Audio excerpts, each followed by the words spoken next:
Welcome to Sunday Street. It's the Poppin' Ass Podcast. You know we on the podcast Poppin' in the Pandemic. It's a favorite host for yo. I'm here with my homegirl, Drina, the co-host with the most information on the coast, and the host of Drina Finds Out. Oh, it's your boy, nephew Courtney, host of the Sit Down, and we here on Sunday Street. We think you say Poppin' in the Pandemic. Yeah. On the podcast Poppin' in the Pandemic. Right. And we're gonna get our shit together. We're gonna have a good time doing it, man. How was y'all week? It's a good week. Good week. Talked to nurse practitioner Karika Thomas about Initiative 65. Y'all know we for that. We only have like 9 days left to go out and vote. Election day is November 3rd, so please get there early. And I know I said I was gonna go vote early and make my way down there and be able to tell y'all how it went, but I ain't went.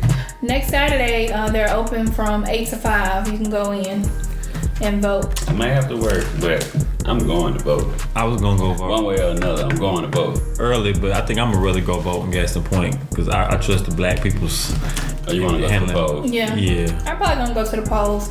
But if you feel like you need social distance or you might not be able to make it, you still have time to go down there and vote. I just got a feeling they're going to handle me bad at the polls. Yeah, I think you should definitely go to the courthouse. And you go talk to the man direct. Yeah, definitely go get in there. Wear your mask, and you won't have no problems. Bring your ID and wear your mask. I keep my mask on. I stay strapped. Yeah. Yeah, I got a cool one. Gotta remember. Some people say they taking the signs down. I see a lot of other people now. They start to relax. You don't have to wear it. You don't have to, but some people still getting a little too close. They forget. I've gotten used to the pandemic.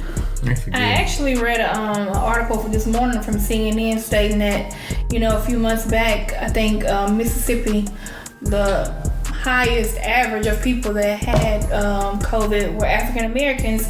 Well, now that it's flipped, and I think the African American population makes up maybe 35% in that's in Mississippi. In Mississippi, okay. And the rest of that is Caucasian. What about Mexicans? They ain't have them. Oh, Mexicans. They didn't talk about them in the article. They ain't talk about them. Mississippi don't talk about Mexicans. I know some Asians. The Asians been passed. Yeah, it's a lot of Asians. Like Ocean Springs, they ain't making this in. No. Black and white, huh? I think it's been a very... I don't believe that list. Yeah. Right. Well, CNN, so maybe they fake news. Oh, you got a question. The president say. Got a question. Oh, yeah. Yeah, the president. But he said, the article said that they think it's due to a large percentage of Caucasians feeling like they don't need to wear a mask in gatherings. They had a damn Europeans. No, they had an event at the Coliseum. I just rode by. Oh, I know they had Jeepers for Trump this weekend. That's what they doing down there. No wonder we didn't know about it. I was thinking when I rode by, I was like, white folks always having events and there's always a bunch of people out there. And we never get the memo that this event going on. What are they posting? I was actually with Melody. She has not been on with the T, but we were riding down Highway 90 yesterday to visit a friend of hers. And we got stuck. Yeah, we got stuck in a parade. No, I ain't seen it. One lady told us she loved us.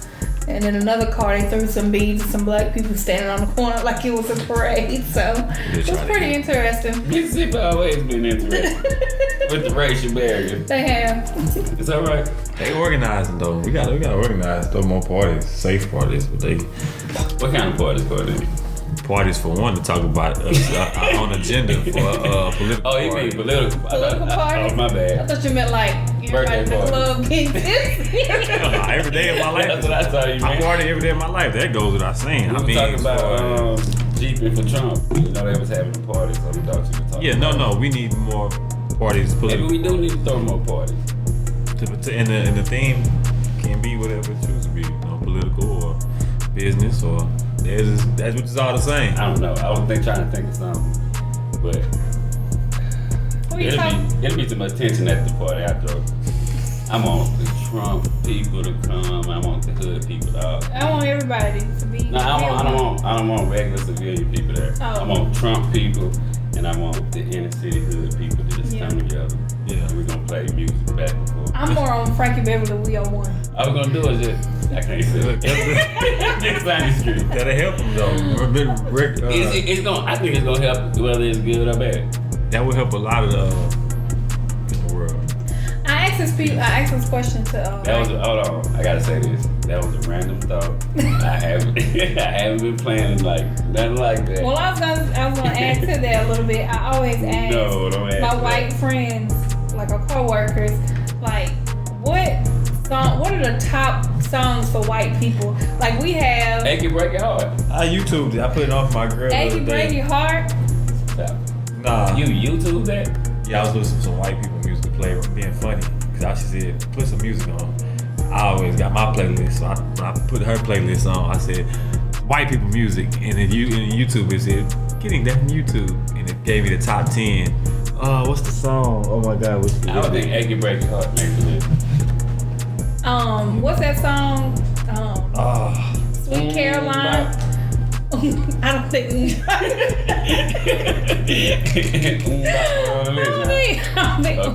I know that you ever been in the bar and they play Sweet Caroline. Bum, bum, bum. That was on there? I know they gotta be Sweet on Home there. Alabama. Sweet Home Alabama. I like Sweet Home Alabama. I'm sure That was on there? like it. I don't know. I didn't get that far. It was something new. It's something. Ours is Before I Let Go. You don't think Before I Let Go? All the time? You can go here Before I Let Go at any black function you go to. I think Swag Surfing. Oh, Swag Surfing, definitely. Speaking of Swag Surfing, man, did y'all watch the BET Homecoming joint? I didn't watch that one, but I watched the YouTube live one. They ain't the same thing? I don't. Did It 2 may have Chainz been perform? 2 Chainz and some other new rappers. I don't know. Oh, maybe so. It may have been the same thing. It was cool. I guess they did the best they could in the pandemic. Yeah, they had a lot of other presidents from different HBCUs talking. Is that the one you watched? I didn't watch all of it. They had that. Kind of clips. Yeah. You didn't watch it? I didn't watch it. It was pretty cool though, the parts I saw. I really think that that versus battle coming up is gonna be like Homecoming. It's gonna be Tip and G. Tip and G. I really think I'm gonna tell you who I'm gonna go with. I'm gonna go with Jeezy. I knew you was gonna say that. I'm gonna tell you why. Why? It's only 20 songs. Ain't got nothing to do with people always say it got nothing to do with catalogs. 20 songs. Oh, that's how they do it, only 20. Song for song? Song for song, 20 songs. What's this top song gonna be? Jeezy got more of those songs that really changed the culture. I agree. I know they say T.I. started the trap music thing, and Jeezy kind of fell after that. But I don't think it's about who did it first. I think it's about who did it better. You think Jeezy gonna play So Icy? Yeah, that's a hard one because Jeezy was kind of open to men than that. I think Jeezy would be a fool not to play So Icy. So Icy just. If Jeezy don't play So Icy, Jeezy's selfish. He gotta play that, make it number 20 and kill. No, I just think it's selfish for him not to play So Icy. Who do you think can go up against Wayne? I think he would. Who I think can go up against Wayne, Kanye, Drake, of course Jay-Z. 20. Look, now you got me thinking 20 songs. I feel like it's for the taking now. Snoop Dogg. I know that sounds crazy, but it's different eras. But their careers both been so long, it wouldn't matter. Cause you could. I was gonna say. I think Gucci would be a good match for Wayne. Yeah. It would have been good just for the people, but really song for song, nah. Yeah. I think it would have been dope, different for the people, but no. How many mixtape Wayne songs you think will make it? The whole no scene. Whichever ones he want to put on there. Yeah. Like whichever ones he want to put. Yeah, I think I see now how it could be. Cause I never. Yeah. So I see now how it could be. And Eminem, much as I hate to say that. Yeah, I think that Jeezy can probably. I think he might pull it out. Jeezy got a lot of lines that are just like classic. Yeah. But T.I. got a lot of good feature songs. He got songs with Rihanna. And yeah. He got. It's gonna be dope, especially for no one in the corner got swagger like us. Yeah, it depends.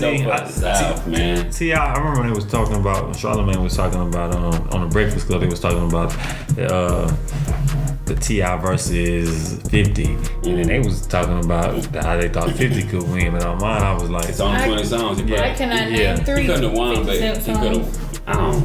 care for sing music either. But I think he got like 8 number ones, so leading that. But Charlamagne was like, he was trying to name, he said T.I. Don't hold me to that. 3 classics. And I was like, the way the North views music is so back. Like, T only got 3 albums. Only got T3. He got good platinum selling albums, but classics. He said he only got 3. That's crazy. Right, so hell no, I got more. That's just a southern thing. I'm talking about the whole region of hip hop. T.I. probably don't. I knew. That's being racist, to tell you the truth. I knew people from North was crazy. The first 3 albums classics. I knew that people up north on the versus battle were crazy when they did Scott Storch against Manny Fresh. Cause so many people I think were it going was for too different. Manny Fresh. That one I think created a whole he was way out of movement. Scott Storch's range. Definitely. Yeah, so I think, but Scott Storch participated in hits. Yeah. He didn't create them himself. Right. So it was whack. Speaking of verses, man, me and Drina, we got Jeezy, but I guess this week he kind of agreed with Courtney and he went with T.I. My boy, Tim used to wear his hat. I should have got on him about that. Tim used to wear his hat like that too. So you knew he was going to pick Tim. Nah, but that was interesting for him to say about the time of his life. It makes sense. Yeah. So I really enjoyed the conversation that y'all had. I did sit down with that. I just did the recording. But speaking of that, man, let's get into the interview we had with Tim Holmes on Sunday Street, man.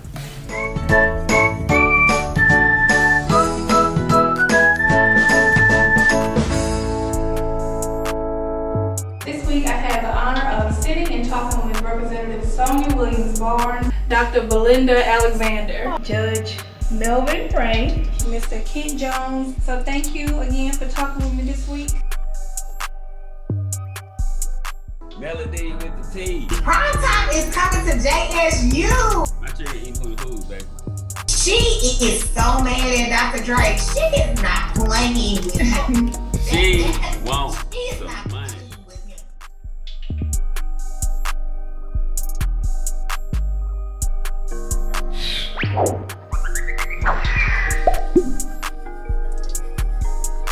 Welcome to Sunday Street, the Poppin' Ass Podcast. And it's your favorite host, Wario, man. Motto here. We're gonna get our shit together. We're gonna have a good time doing it.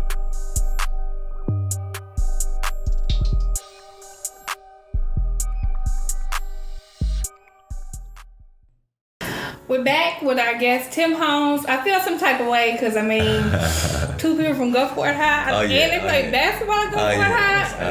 I don't know about that. You feel how you feel intimidated? You in the middle right now? Oh, I'm not intimidated whatsoever. That's right. Say it again. Not intimidated whatsoever. So, Tim, what's been going on? What you been up to?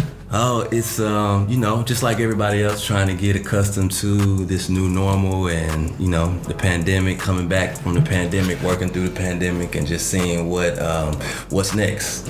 I started catching back up with you at the beginning of the year. Yes. Was it last year? Did it start last year? It really started around the beginning of the year. Yeah. So there was a black history meetup, not just about Black History Month, but just like things going on in the community, like how we can come together and like make a plan and like an actual plan of action. And it had started getting like a real traction, but then of course COVID-19 came through. Yeah, it was and it really came from I was sitting in my room, and I've always been a person that liked to read, and I'm kind of junky, so it's books all over the place, right? And I remember looking at all of these books, and it dawned on me that every book in my house was either written by a white person or by a preacher. That was the only black authors in my whole, and I was the type of person that would walk around saying that I was well read. So it kind of put me on this pursuit to just go and read all classic black literature that I could find and get my hands on. So we started ordering stuff, and I was just blown away by the fact that there's a completely different narrative of history that many of us know nothing about, because all we know is what we learned in school, what the line is that the school gave us, that the government gives us, whatever. And so once I started reading this stuff, I'm like, I don't think everybody know this, and I wanted to expose people to certain authors, so that's where it came from. Yeah, it was I enjoyed coming to the meetings that I came to, and I think we got through like 2 books. I know we finished one. I think we're starting on the next one. So Yeah. pretty interesting. Thank you. But again, both of y'all are from Gulfport High. Came yes. from Gulfport High, so Yes. y'all have a history. We got a history, man. This is a friend of mine. Go ahead. I just wanted to. Do you remember the first time we met? The first time I met you? The first time we met, was it at the gym? Was it at Tryout? First time I met you, I heard about you before. The first time I met you was at United Artists. We was like 14, 15. It was before high school, like our adolescent days. Oh wow. Okay. So remember everybody used to be fighting at United Artists? Yeah. I'm out here in Biloxi. It was crazy. Like it might have been some guys getting jumped. Right. You know what I'm saying? You was still, walking around. Man, you was kind of like one of the calm heads of the fools. Yeah, You know what I'm saying? yeah. I was from Gulfport, and I'm like, man, like I don't have nobody up here. And you walked up to me. You said, bro, you rap?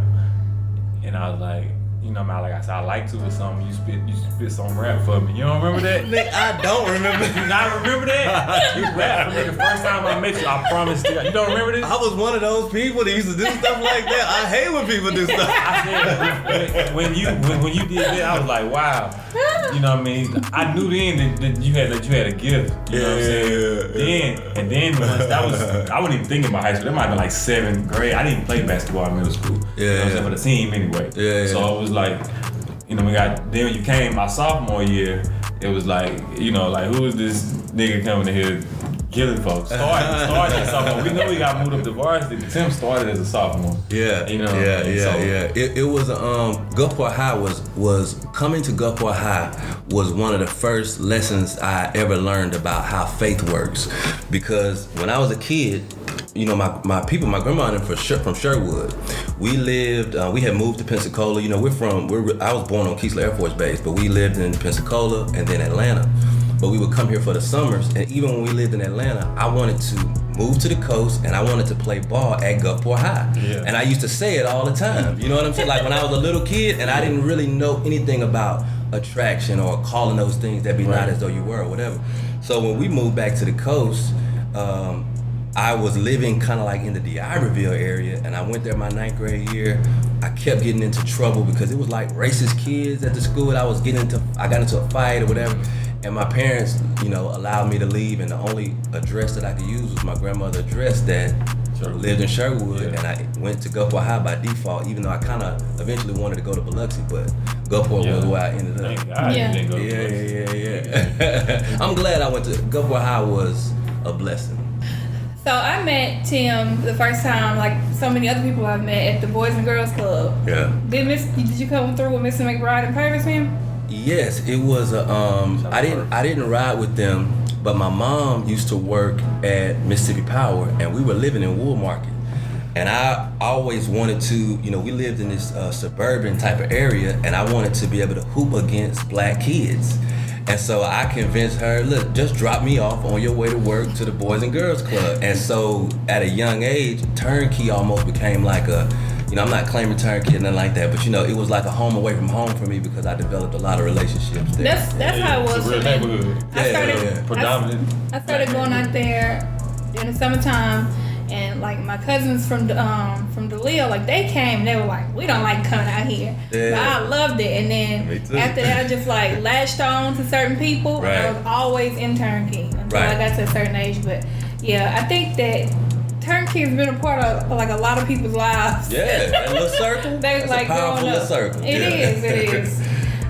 So Look like Lil Compton out there. It's like how not Compton. Right. So I know that you have your hat. You have your name in a few different hats. I know you have your barbershop.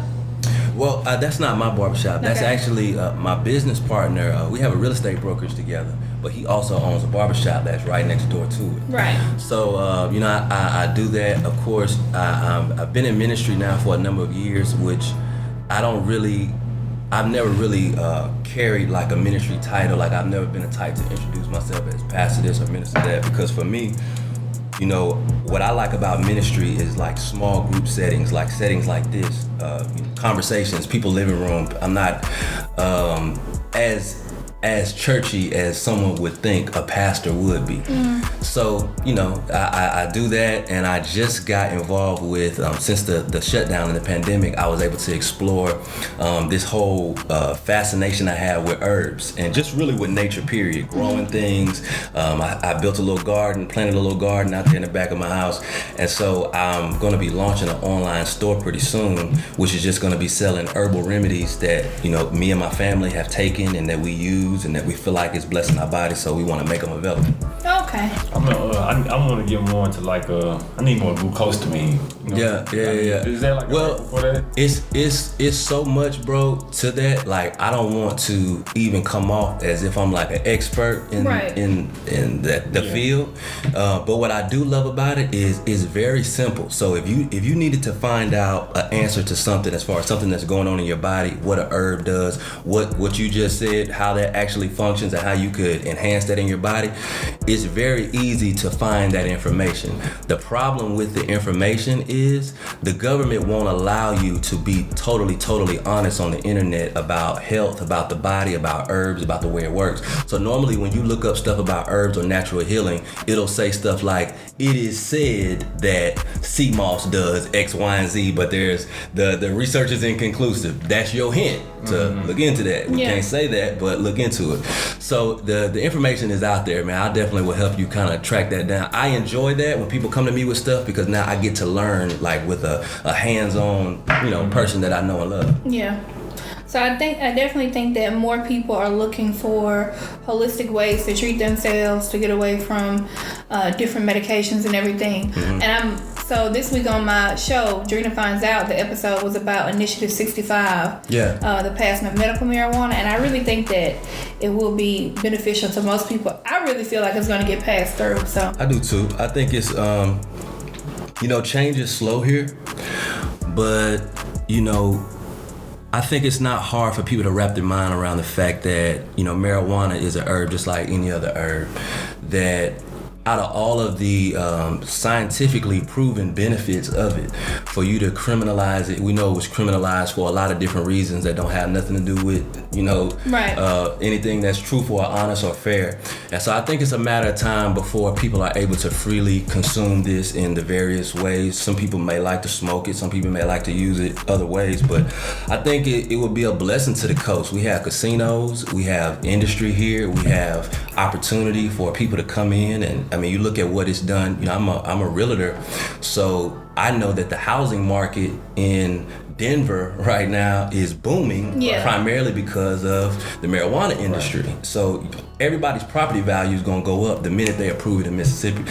So there are a lot of reasons why it makes sense. Yeah, I think. So do you think that you would ever be interested in getting into politics? I don't think so, and I'm gonna tell you why. Okay. I don't want to say I'm not a good leader, but I get frustrated with folks quick and be like, man, I'll go sit down somewhere. You know what I'm saying? And I think that in politics, you have to be ready for all eyes being on you, and I'm not really that good at that either, because you know, I'm you know, extremely flawed.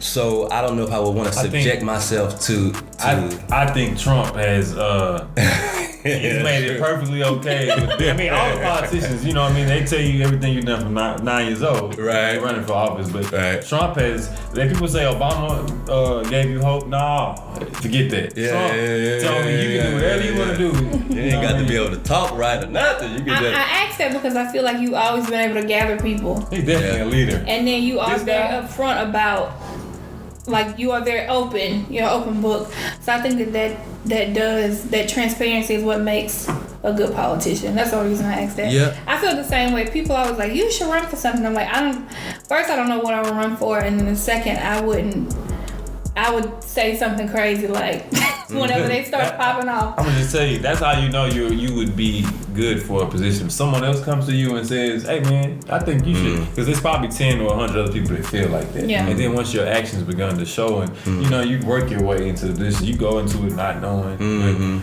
I don't just. I think that, you know, life is so funny. you never know what door open for you or how.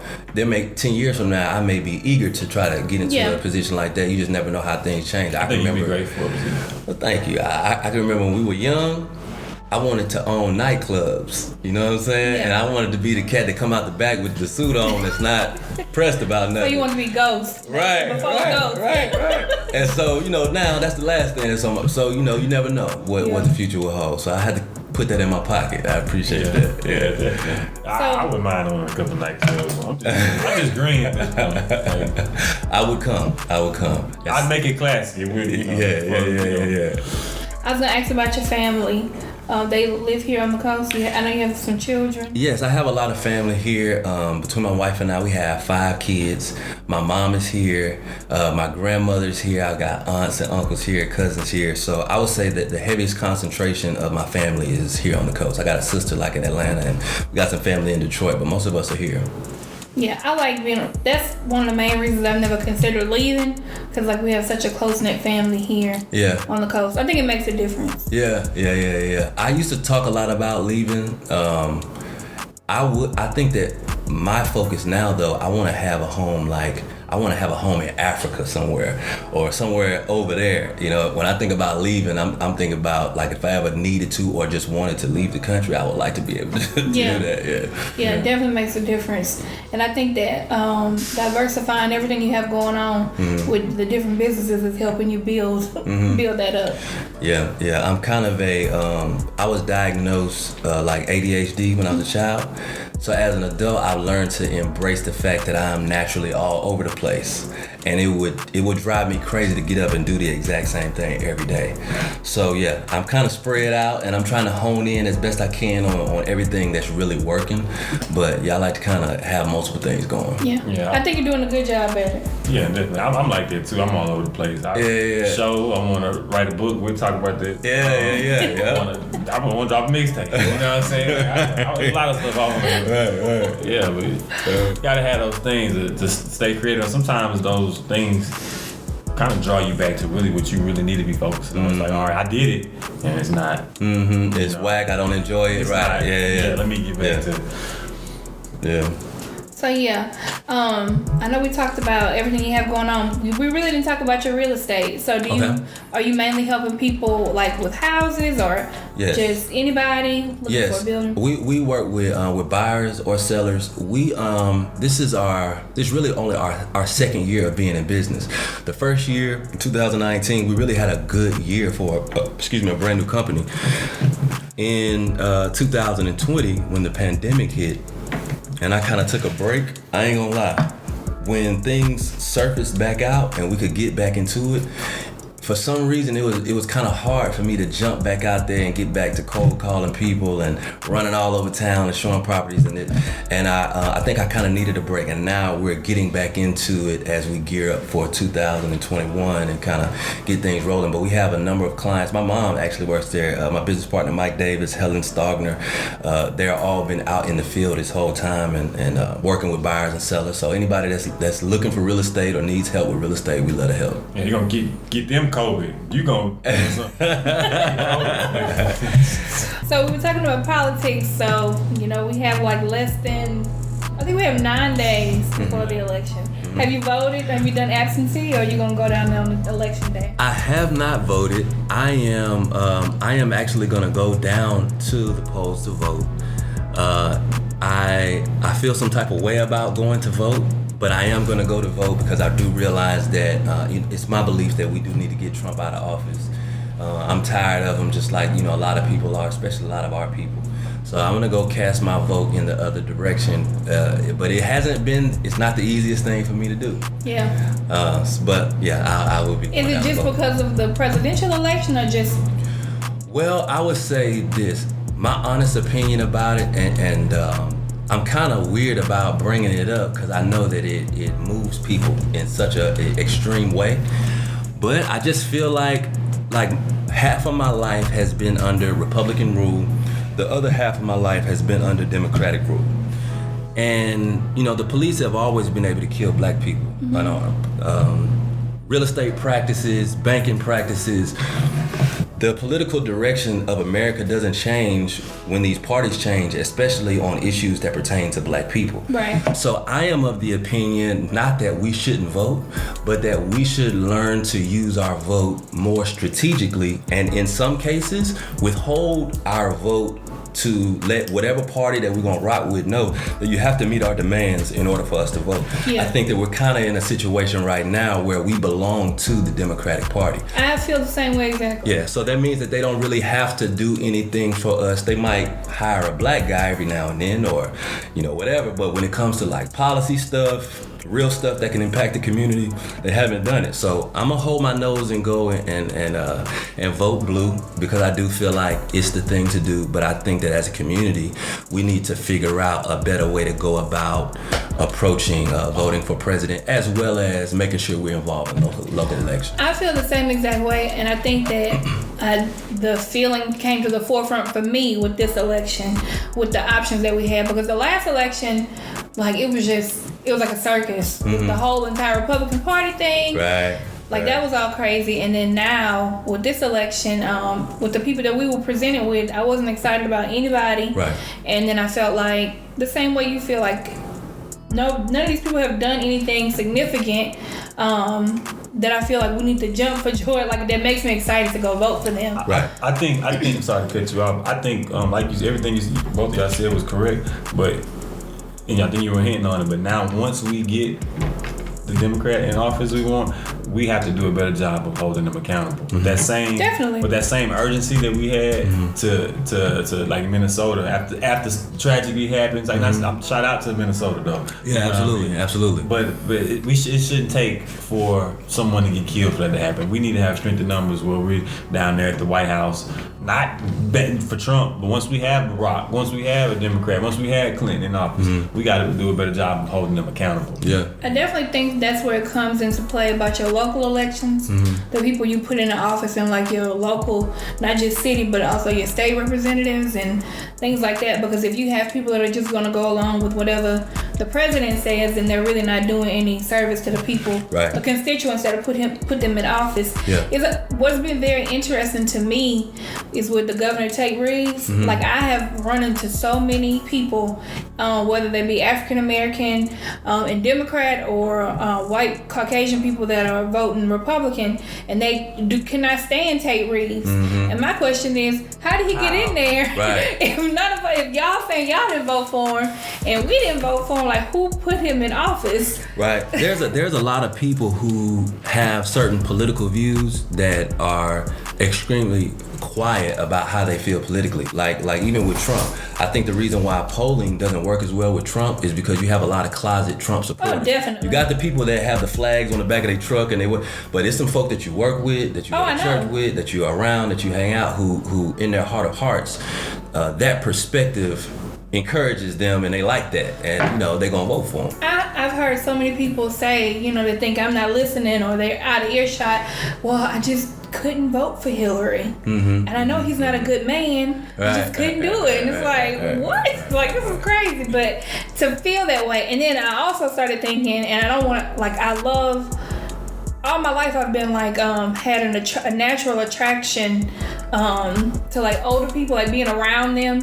So I think they're very wise, but I was like, both of these people are like almost 80 years old that were voting in the office. And if you were to walk into any other company that startup, like they wouldn't go with somebody that was at that age, right? Because they're not in touch with like the common amount of people. Right. They ain't had hearts. They can't afford heart surgery just to be able to still walk around like that. So, I mean, that's not to say that people of a certain age can't do particular things, but I don't think that either one of those men have had anything happen in their lives where they can resonate or be compassionate to what we go through on a daily basis. Definitely not Biden either. How y'all feel about him? Yeah, both of them. With the crime bill, and I think he's trying to buy his soul back. It could be. It could be. I think that Obama kind of sanitized him in a way. A lot of people didn't really know. I didn't know anything about him. I wasn't really political when Obama was running. I was of course encouraged and excited about Barack Obama, but that's how I come to know Joe Biden. Right. But when you look at the crime bill, and it's not just Joe Biden, but it's the Clintons as well. That bill locked up about, in my opinion, more black people than were ever enslaved. Right. Black and brown people in this country.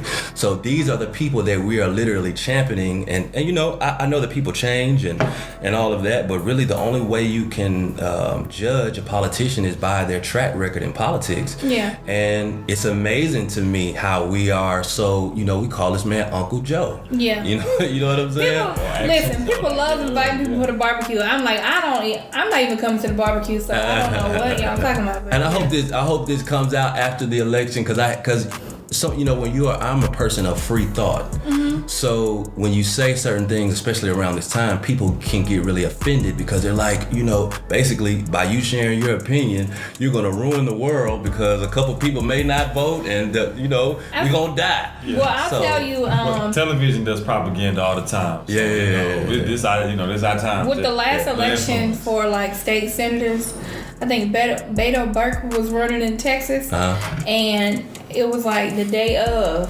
that Beyonce put out this huge campaign, like saying she voted for him, and people were like, if she would have put this out weeks ago, everybody would have went and voted for him. Like, so it's Beyonce's fault. Right. So yeah, I think people.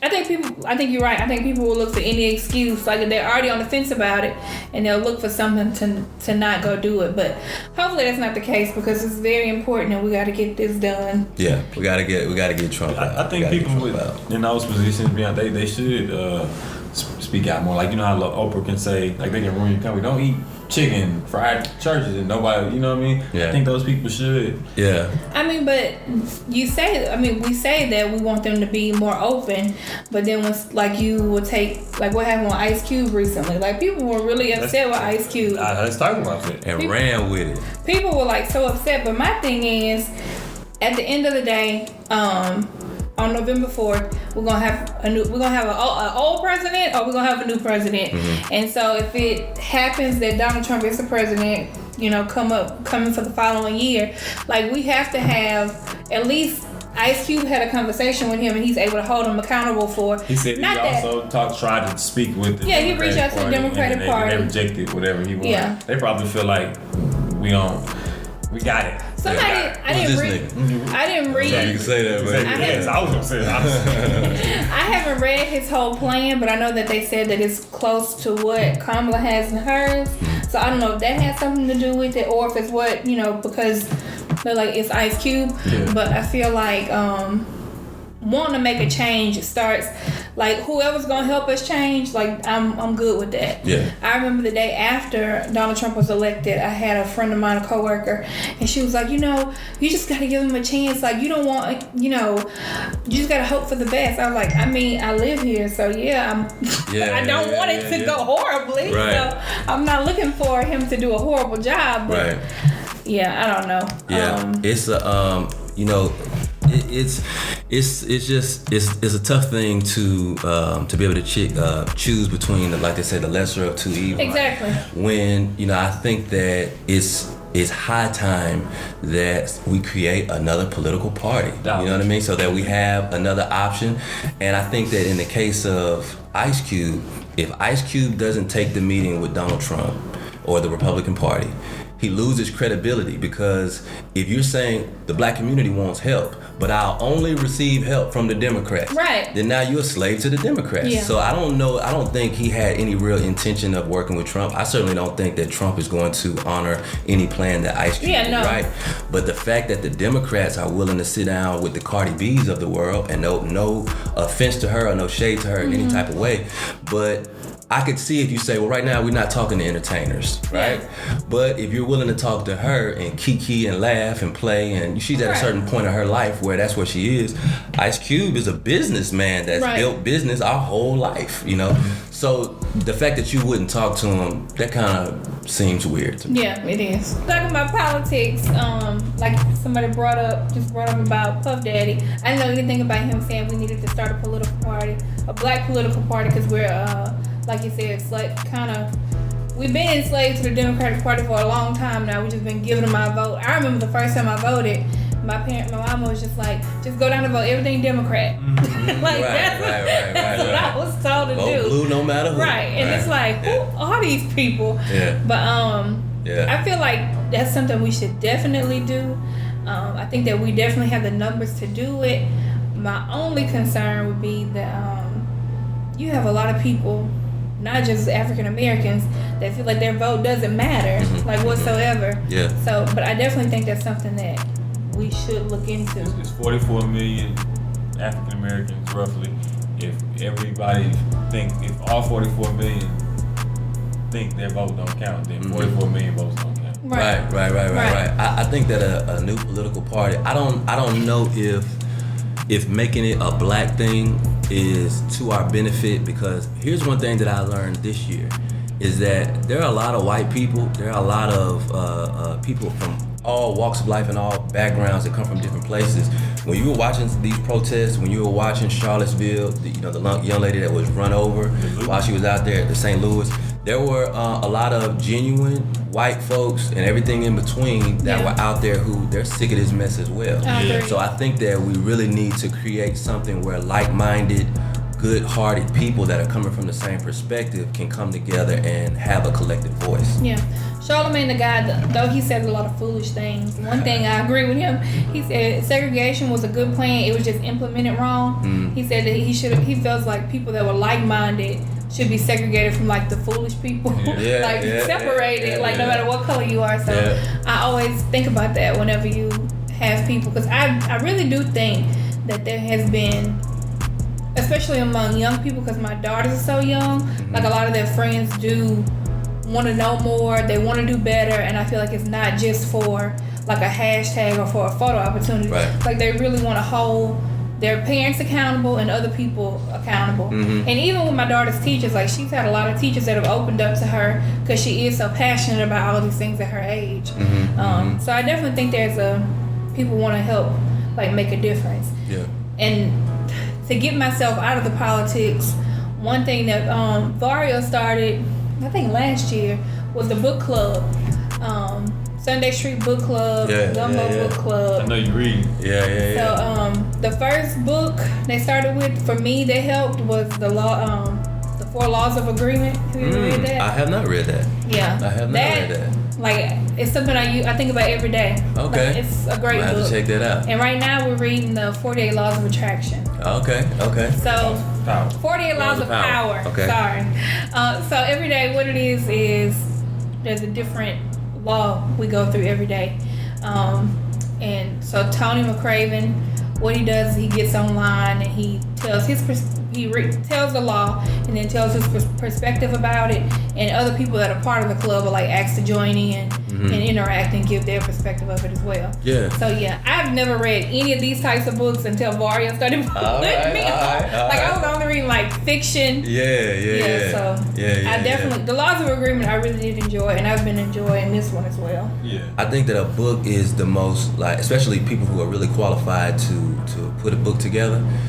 You take a person who has years of expertise in whatever field, over 20, 30, 40 years, and then they write you a book of the highlight of their information and sell it to you for $15. That's about the best gift that you could give a person if they're gonna actually take the information and use it.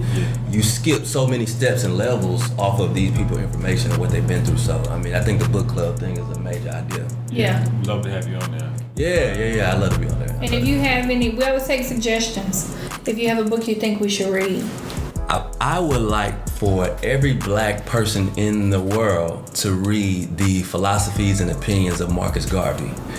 It's amazing how, you know, we'll throw around a lot of these names, whether it be Garvey, whether it be Malcolm X, which Malcolm X, his parents was a student of Marcus Garvey.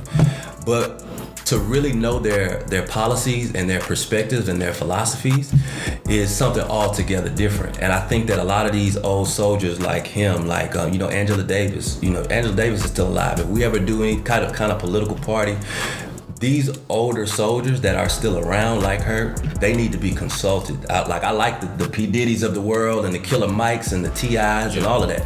But we still have a lot of elders around that were on the front line in the 60s and the 70s that we are not really accessing. Right. But I think that every black person should read that book. That book was very empowering to me. So speaking of T.I., Versus coming back with T.I. and Jeezy. Yes, going sir. to the trap. I'm excited. Yeah. No 2 Chainz this time, but who y'all think gonna win? ooh, I don't know who gonna win. Yeah. Jeezy really had me feeling like I was a dope deal out here. yeah, but it's a versus, right? Yeah. Versus battle. I had to. Yeah. Catalog, man. Yeah. I'm trying to think. Tip bad worst album. A long time. He's been around a long time. What's T.I.'s worst album? I have not heard a bad T.I. album, but now I will say this. Jeezy missed me a couple. I missed out on Jeezy's run because around that time where he probably got hot, I got super into church. And there was a time in my life where I would not listen to any secular music at all. If it was not gospel, Christian music, I would not listen to it, play it in my vehicle, anything. I viewed everything as a sin back then. Mm-hmm. So I think the last rap album that I ever bought was Lil Wayne. You know the Lil Wayne album that had Go DJ on it? Yeah. That's the last rap album that I had. And then once I really got into church, I missed Jeezy's run. So that was right after. That was like right around the same time. Right. Yeah, so I would say that T.I. would win because I heard all his music. I'm not as familiar with I don't know. I'm curious to see. I can't wait. I'm excited. Ain't no about Jeezy it. not to give him no slack. Come on, you know what? T.I. After Thug Motivation 103, what we got? Jeezy's been with the Asian woman and he ain't been so. Well, look, I was in the barbershop the other day and they were talking about this and somebody went to spitting the Jeezy verse and the whole shop went to rapping and Jeezy somebody, obviously. I know that, but we said who's gonna win. The score might be 106 to 104. Nigga still lost. I ain't saying he ain't play good. I'm talking about nigga who gonna win. I got T.I. What you think? Are you still watching basketball? What you think about LeBron? I love LeBron, man. I love LeBron. You know, he is on and off the court. I think he's a good person. And so I like to see good people win and experience victory. So it was good to see him. It was hard for me to cheer for LA. I've never been a Laker fan ever. Yeah. I'm an Eastern Conference type of a person, but it was good to see LeBron get a win. Yeah. And it was an easy win. Most of his championships be so hard. The Clippers went out. You know, they kind of got handed. I don't want to say it was handed to him, but usually he has to travel the hard road, in my opinion. So it was good to see him get a win. You think he got on Bronny when he got home for the whole smoking marijuana thing? I'm sure he did. Probably for the reasons of, you know, you just don't want to put yourself out there. But it's a new day, man. I remember, you know, getting caught up smoking weed as a kid, and back then it was like you smoking weed and blowing it out the window. We'll kill you in here. I think we moved into a different time. You know what I'm saying? And so he probably got onto him, but hopefully he didn't. He took it light on Lil Bronny. Yeah. How did Kobe's death affect you? Were you a Kobe fan? I have, because I'm not an LA fan. I was never a Kobe fan, but I don't know of any other athlete or basketball player that I respected more than Kobe. Like his game, night in, night out. So to see him pass away, I'm a huge conspiracy theorist. So I super felt like, man, they done killed him. You know what I'm saying? This man, when he after LeBron broke his record in Philly. Right. I didn't really. It hurt. It did hurt me though. Usually when celebrities die, it doesn't really move me at all, but it did affect me though. I think it hard when Prince died, but I think it really hard when Kobe Bryant. And I've never been a Kobe fan either. Yeah. But I was just like, and then I feel with like his daughter. sick. Like I physically got sick. Yeah. I still cry. With holding his daughter, you know, that's Yeah. how they passed. That's tough. Yeah. That's tough. Let me see. I remember when Eddie and Lester, we was in the car, and like in high school, when Aaliyah died. Oh. They was in the front seat in my car. I was in the back seat for some stupid reason. Yeah. And it came on the radio, and they stopped. Them niggas was tearing up. I was like, y'all crying? I was in South Beach. You remember South Beach? Yeah. I was in South Beach when Aaliyah died. Yeah. And they announced it on the thing. And if I remember correctly, it was on a night where I guess time had daylight saving, and so we got an extra hour in the club. Wow, so we was okay. already, you know, and then they announced that, and it was a lot of people crying. Yeah. That Kobe's death affected me the most though. Like I've seen some pretty weird stuff. It's crazy. Yeah. You been doing hooping?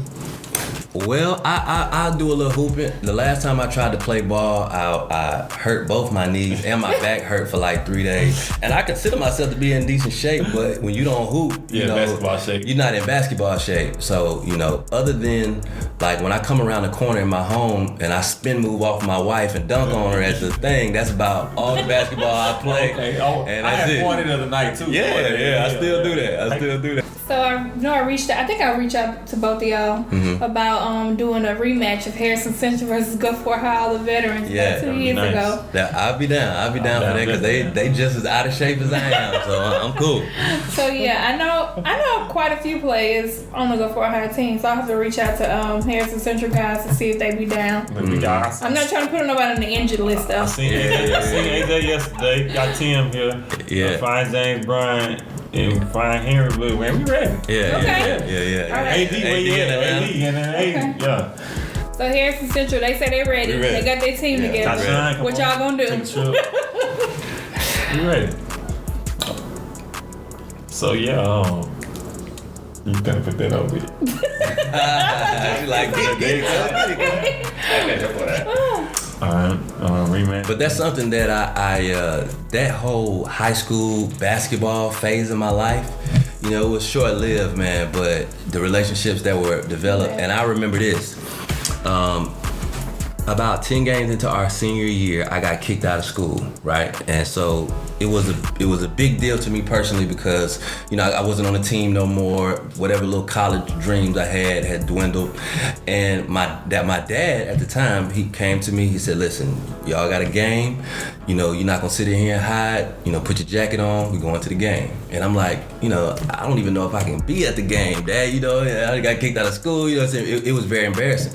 But we came and we sat on the front row, and at halftime, as the team was going to the locker room, I specifically read Courtney Bryant's lips, and he was like, "Nah, F that, man. I'm going to shake my boy hand, man." Well, he walked across the court, shake my hand, and it's stuff like that, and relationships that were built along, like you said, AJ. So many good people, AD. Yeah.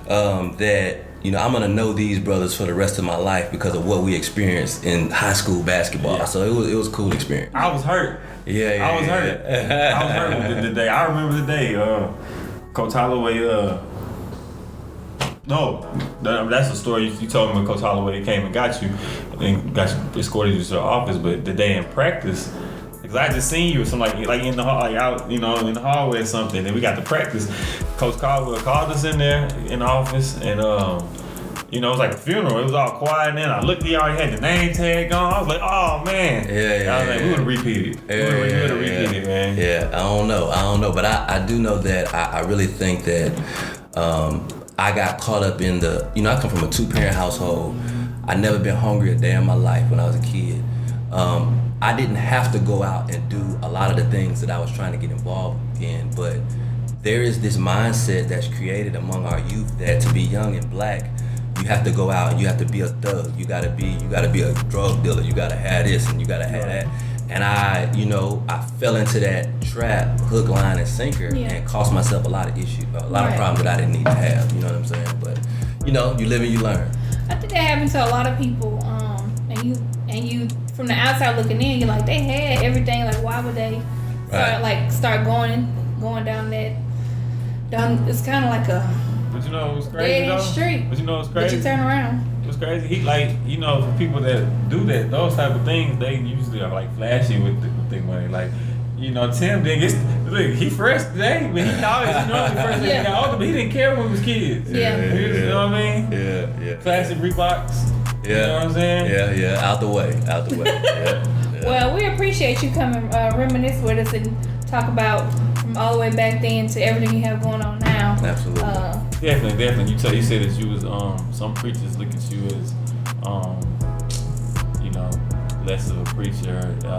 But I feel like you they don't look like you're as preacher as the preachers I know that you are, as godly as a man.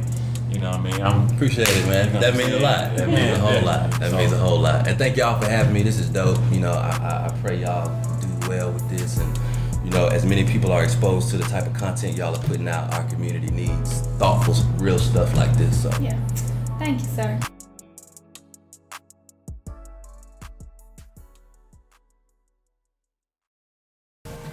There was our interview with the knowledgeable Tim Holmes. Man, I enjoyed it. I enjoyed it. I don't often get to watch from the back and look at it from like the back, but that was dope. Yeah, I knew my boy was gonna come and speak well and you know what I'm saying, be articulate. I told him he rapped for me the first time he met me. He don't remember that, but that is true. I think he blocked it out. That is true. And I was telling him before he left, because actually we talked for like an hour after we got done recording, and we really had the best conversation after we started recording. I agree. But we hope that the conversation that they had with Tim maybe force y'all to look up a couple of things, do your own research, and just open up a ton of info for you. We ain't here to give it all to you. Yeah. So I was telling my cousin Lauren this week that I feel like we have so much going on. I feel like we're really we come up with so much information that I think is interesting, that if people don't fool with us, I think they just got a problem with us then, personally. no, it's cool. They fool with us though. They know. It's just, Some people just like toxic entertainment and we don't like get it. Yeah, I think so. So it's cool. I get it. I get my fair share of toxic entertainment in other places too. Yeah. But we gotta be positive at least one day of the week. At least we can do it on I Sunday. get it from my family. I can't be. I get it from my family enough. I can't be just. You always be like buckets. yeah, I get it. Buckets. Not the family, man. Yeah, that's where I come from. We all got some. Oh yeah, got most definitely. some hood in us, some ignorance, some. But it's another week, Sunday Street, man. We might as well wrap it up. Yeah, that wasn't the cousin compound dish and nothing. Like that. Oh no. I got ignorant. Ain't teased. I know exactly what Oh yeah, nah. Like you be doing Kodak. Look, I had to clear it up and give a shout out. I guess if that's what. I give most definitely love cousin them in the cousin compound. Yeah, they the only people I guess still moving out here. It's good to have something. But we're gonna keep on popping in the pandemic. Got to. Taking too long to lock up, bring it back. Taking too long to lock up, bring it back.